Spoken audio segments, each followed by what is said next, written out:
Olá! Hoje vamos conversar um pouco a respeito de um tema que está contido no capítulo 80 do livro Vinha de Luz, escrito por Francisco Cândido Xavier, Espírito Emmanuel. Nesse capítulo 80, o tema que é discutido é Como Sofres? E esse tema também corresponde ao Evangelho segundo o Espiritismo, no capítulo 5, que fala Bem-aventurados os aflitos.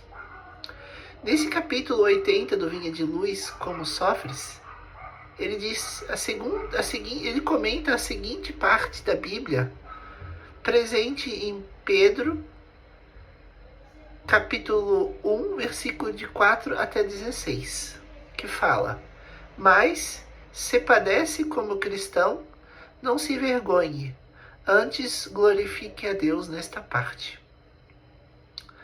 E no comentário, Emmanuel diz o seguinte: não basta sofrer simplesmente para ascender à glória espiritual. Indispensável é saber sofrer, extraindo as bênçãos de luz que a dor oferece ao coração sequioso de paz. Muita gente padece, mas quantas criaturas se complicam angustiadamente por não saberem aproveitar as provas retificadoras e santificantes? Vemos os que recebem a calúnia, transmitindo-a aos vizinhos. Os que são atormentados por acusações, arrastando companheiros às perturbações que os assaltam. E os que pretendem eliminar enfermidades reparadoras através da desesperação.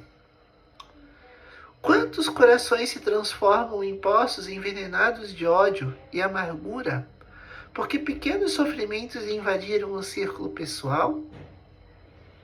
Não são poucos os que batem à porta da desilusão, da descrença, da desconfiança ou da revolta injustificáveis, em razão de alguns caprichos que não foram atendidos. Seria útil sofrer com a volúpia de estender o sofrimento aos outros? Não será agravar a dívida o ato de agressão ao credor, somente porque resolveu ele chamar-nos as contas? Raros homens aprendem a encontrar o proveito das tribulações.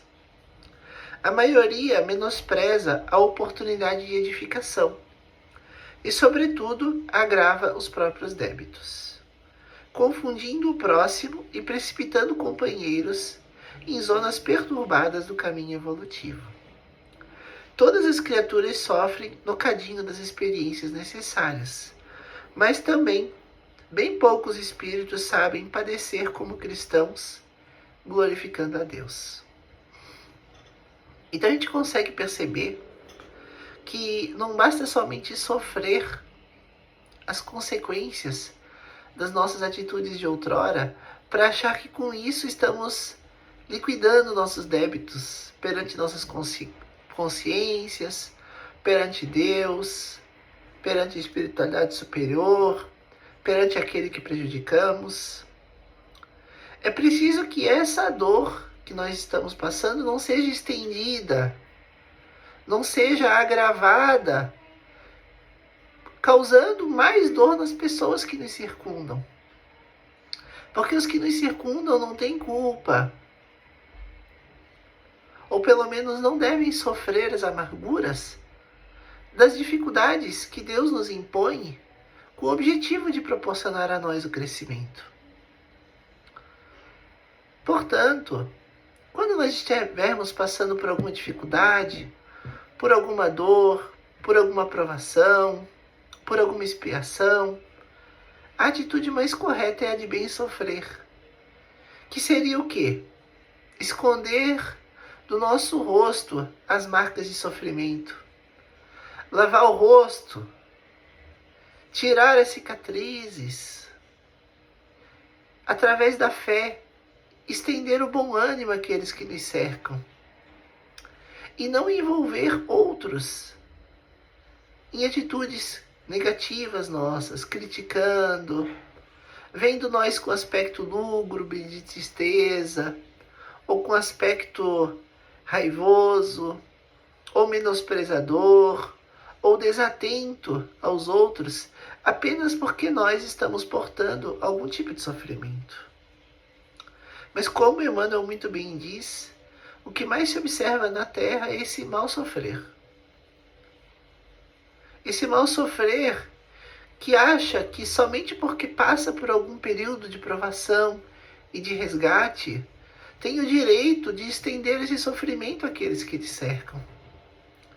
Porém, isso é aumentar mais ainda os débitos. Isso é não estar saudando os débitos que contraíra previamente, nesta ou em outras vidas. Então, o nosso objetivo deve ser sempre do bem sofrer. E ali nós podemos pensar, por quê? Por que Deus permite?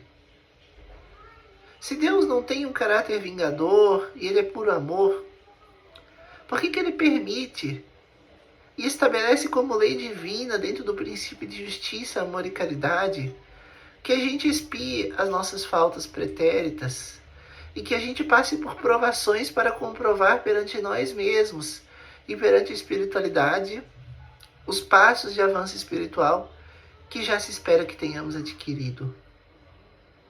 E o motivo para isso está justamente no fato de que Deus é o divino e bom pastor. E se Deus é o pastor, nós somos as suas ovelhas. E Deus nos conhece em completo detalhe. Deus está presente nesse fluido no qual estamos contidos. Deus nos vê por dentro, por fora e de todos os ângulos. E sabe detalhes de nós muito mais profundos do que nós ou qualquer pessoa que nos conheça tenha da gente.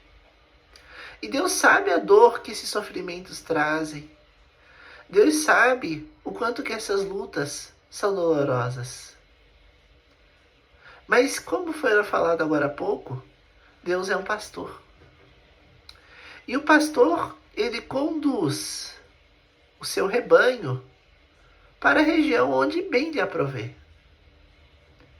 E o caminho que Deus deseja prover para nós é o caminho do bem, o caminho do amor, o caminho da luz. Só que nós, como criaturas, ainda muito apegadas, ainda muito apagadas também, ainda com muito pouca luz, ainda com muito pouca capacidade de entendimento sobre nós mesmos, sobre o universo, sobre a vida. Resumindo, ainda tão imperfeitos, desejamos manter em nós os mesmos gestos, as mesmas atitudes, os mesmos pensamentos, que na maior parte das vezes são negativos e que trazemos a múltiplas vidas. E Deus precisa nos chacoalhar. Deus precisa nos movimentar. Deus precisa nos tirar da zona de conforto. Deus precisa dar um sinal para nós de que Ele quer ver a nossa mudança. Deus precisa nos expor as consequências das atitudes que tomamos inadvertidamente no passado, para que nós possamos novamente, em contato com elas, termos a chance de, desta vez, fazermos melhores escolhas. Deus deseja que sejamos concordantes com a sua boa vontade. E essa concordância, ela só é manifestada quando temos esse íntimo contato com Deus. Para que possamos fazer as melhores escolhas nessas dores, nessas lutas e nessas aflições que Deus permite que nós tenhamos, somente vamos provocar essas melhores escolhas se estivermos amparados pela fé. Se estivermos antenados no que está acontecendo através da oração. Se o nosso vínculo com o alto estiver fortalecida por pensamentos constantes de desejo de alegrias e de felicidades para nós e para o que nos circundam. Porque em verdade, meus amigos, quando nos deixamos levar pelas ondas da matéria, nós entramos num ciclo vicioso de conquista, de luta, de conflito, por que não falar de guerra e de destruição? E somente aquela mente disciplinada pela retidão, pela paz, pela oração, pela boa vontade reiterada constantemente, é que nós vamos abrindo os escaninhos da nossa mente e do nosso coração para fazer a vontade divina. Nós muitas vezes paramos para pensar: Deus, qual é a tua vontade para comigo?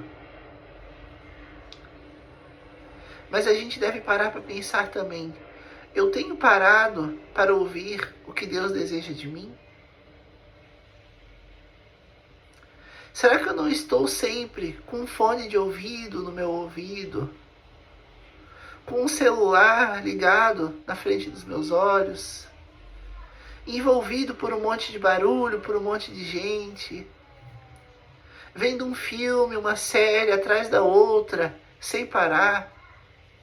Trabalhando sem parar? Fazendo tudo no automático sem me dar conta do que está acontecendo naquele momento? Será que até a minha oração que eu faço para Deus não é feita em um momento em que eu também junto estou fazendo alguma outra coisa da matéria, da vida que eu estou levando? Será que eu tenho parado para conversar e para ouvir Deus? Meus amigos, existe a necessidade de termos um relacionamento íntimo com o Pai. Existe a necessidade de nós, nesse meio digital de hoje, nos afastarmos intencionalmente das telas, dos estímulos que a tecnologia nos proporciona e voltarmos a entrar em contato conosco mesmos. Porque ao nos conectarmos conosco mesmos, estaremos nos conectando com o Pai. Porque Ele está dentro de nós, Ele está conosco. É necessário estarmos atentos também ao que as pessoas que nos circundam estão falando. Porque Deus também se utiliza delas para falar conosco. Se nós acharmos que todos que nos circundam estão falando apenas deles e não tem nada a nos contribuir, primeiro, isso é um pensamento que fere o princípio da humildade. Esse é um pensamento que fere o princípio da fé e da esperança. E esse é um princípio que também bloqueia uma das grandes vias divinas de ensinamento, que através das pessoas mais simples, pessoas às vezes até que nós possamos até considerar como inimigos nossos, Deus coloca interessantemente na boca delas frases, colocações que talvez algum outro amigo, conhecido, mais chegado a nós, não teria provavelmente coragem de dizer. Então as aflições, as dores, são oportunidades de crescimento que o divino pastor entrega a nós, ovelhas, para que possamos segui-lo em direção a paisagens melhores, de alegria e de felicidade internas, cercado de luz, cercado de esperança. São oportunidades divinas que Deus nos proporciona de aprendizado através do sofrimento. Mas o contato conosco mesmo em momento de isolamento, em momento longe dos ciclos sociais, em momento longe dos meios artificiais, dos meios eletrônicos, E também nos momentos em que conversamos, tanto com os nossos afetos quanto com os desafetos. Em todas essas situações, meus irmãos, Deus se apresenta para nós, para proporcionar oportunidade de crescimento. Estejamos abertos ao pensamento divino. Estejamos atentos. Estejamos sempre preparados para o bom combate. Não deixemos com que nossa atitude, nossa vida, caia num marasmo, caia numa repetição vã, em que eu não esteja dia após dia num esforço constante para me modificar e para me melhorar. Há um compromisso que eu preciso honrar. Esse compromisso eu firmei quando da minha encarnação, quando do contrato que me permitiu sair do mundo dos espíritos para vir aqui à Terra. E esse contrato é um contrato justamente que lá consta escrito que eu iria fazer um esforço para que cada dia eu fosse alguém melhor. Eu fosse alguém mais compreensivo. Eu fosse alguém mais tolerante. Eu fosse alguém mais benevolente. Eu perdoasse e compreendesse a todos aqueles que de alguma maneira me ferissem. Eu ia tentar enxergar o lado bom das coisas. Eu ia tentar sorrir, abraçar e beijar mais. Eu ia tentar não odiar mais as pessoas. Eu ia tentar ser amigo de todos aqueles que me cercam, independente de fazerem coisas boas ou não para mim. Eu iria dar o meu melhor para tudo aquilo que me pedissem e até mesmo nas coisas que não me pedissem. Mas eu não iria me tornar assim, na tentativa de ser perfeito, da noite para o dia. Eu assinei esse propósito de que ia tentar alcançar essas virtudes, pouco a pouco. Mas nós não podemos dar passos para trás. Não podemos aceitar o fato de que ainda não somos perfeitos e aceitar essa nossa inferioridade como um registro do que realmente somos. Não, meus amigos. Nós somos perfeitos, tal como nosso Pai é perfeito. Nós somos amor, nós somos bondade, nós somos paz, nós somos alegria em abundância. E se eu ainda não consigo manifestar essas virtudes no meu dia a dia, falta eu ter a boa vontade de treinar mais. Porque em essência eu sou aquilo que Deus é. Portanto, no meu externo agir, quero agir assim como Deus age. E Deus, suprema inteligência divina, que nos ensina a respeito da justiça, do amor e da caridade, deseja que nós possamos exemplificar, dia após dia, o retrato da sua grandeza. Então, ao acordar pela manhã, tenhamos como nosso principal pensamento: Deus, hoje eu quero ser como você é.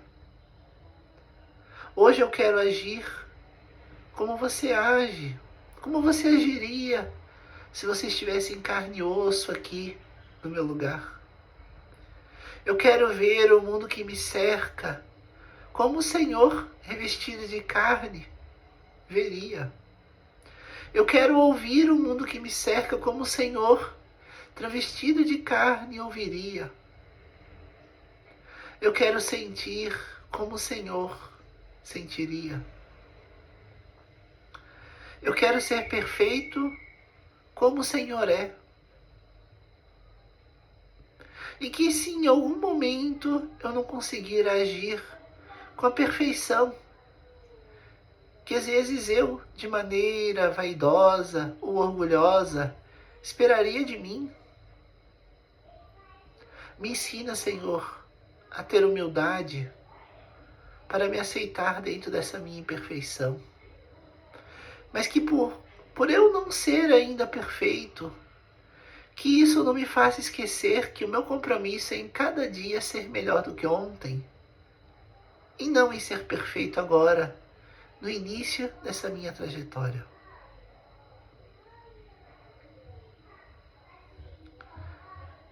Esse caminho, meus amigos, é um caminho longo, é uma jornada de encontro conosco mesmos, é uma caminhada de reencontro ao Pai. Mas nós temos o nosso anjo guardião ao nosso lado. Nós temos todo um conjunto de amigos espirituais que nos dão um suporte. Nós temos toda uma história que nos fez chegarmos hoje na melhor versão que já tivemos. E temos o conhecimento da doutrina espírita, ou de qualquer braço religioso que nós venhamos a seguir, que nos serve como molde, que nos serve como caminho e estímulo para a nossa mudança constante. Agradecemos a Deus, nosso Pai, agradecemos pelo seu suporte, pela sua inspiração. Agradecemos porque o amor divino sempre nos consola e nos fortalece. E que nós sejamos abençoados pela sua graça. Abraço, que assim seja.